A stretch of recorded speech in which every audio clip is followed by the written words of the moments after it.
This is for voters and students of political science. It is for November 7th, Election Day in Connecticut.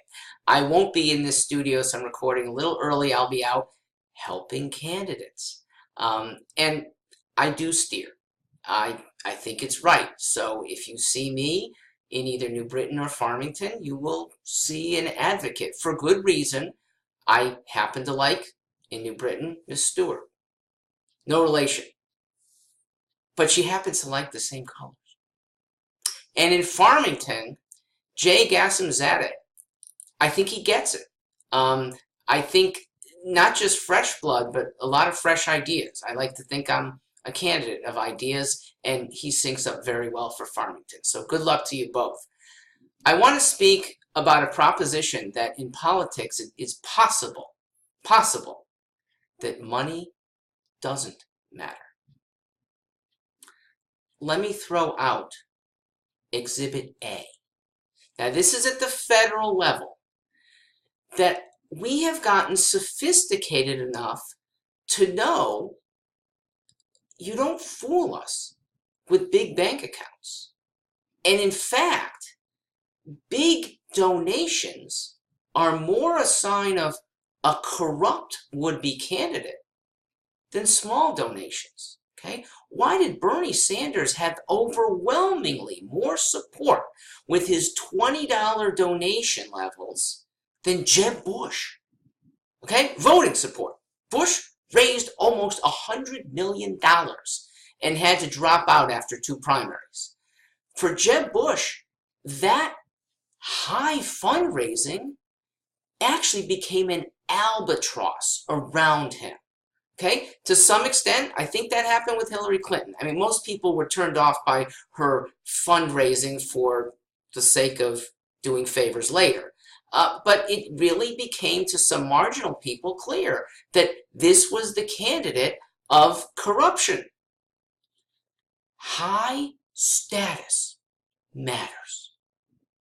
Now, it's very easy to equate money with status, and thus money going in does tend to make a difference. Donald Trump got a decent start because he was a billionaire 3 times over.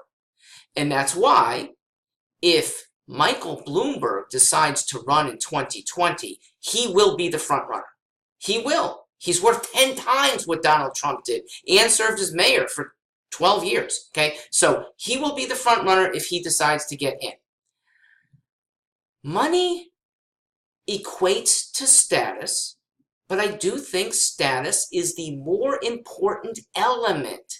And a really astute person might divorce money from status and see somebody who, like Herman Cain 5 years ago, who was really, he was at the top of the Republican Party's polling before Mitt Romney displaced him before a scandal. Okay, he didn't have that much money. He had the status of a high-level executive running a company, one of the few African-American from the bottom-up success stories.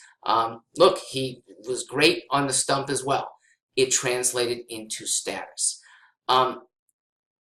I throw out the possibility that there's not enough money in politics. Now, how is that true? Money from citizens deserving to be spent in advocacy makes a lot of sense. Okay? Ad after ad after ad by a campaigner does nothing new.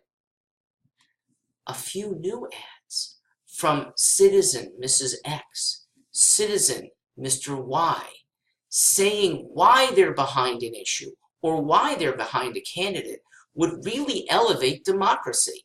And you can do this. People can spend and buy ads on the radio, in the newspaper. You don't have to be part of a campaign. You just have to disclose who you are. And you who don't even want to pay for those expensive and kind of old-fashioned ways, you have a tremendous mechanism. You have the internet, where you can boost ads, where you can push really hard on certain issues to get more attention. Your status as an astute blogger will start to matter. I look forward to that. I hope, because I've received a few of these already, I hope the tweets in my behalf will go far and hopefully fast. And that's citizen democracy that eventually I think will take root. Good luck to everybody who's campaigned hard for goodness over the last few months, and I'll see you in a year.